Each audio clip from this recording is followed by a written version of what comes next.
Yon! Half Sleeve Project. Thank you nga pala kay Prof. Saka kay Ma'am Honey. Yes, salamat sa pag-refer kay Bossing. Kay Tito Otits. Siyempre, bago tayo mag-tattoo, nilagyan natin siya ng Tech Foaming Soap. Yan. Antibacterial. Then, nilagyan natin siya ng Tech Stencil Solution. Tingnan nyo kung gaano kakapit. Yes naman, fish! Sobrang kapit. Yan nga palang gusto ni Bossing. First tattoo niya. Barko niya yan. Tattoo ng katrabaho niya yan o kaibigan niya. Inedit ko lang.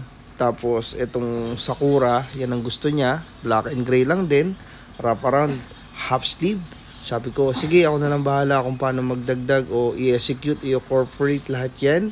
Yan, inedit-edit ko. Nakita niyo naman dyan sa tablet.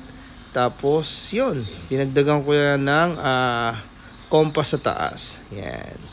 Usually, yung dagat sa baba, iniba ko rin yan para mas maangas yung dating niya. Then may clouds. Tapos yung compass. Tapos itong light ng Sakura flower. Yan.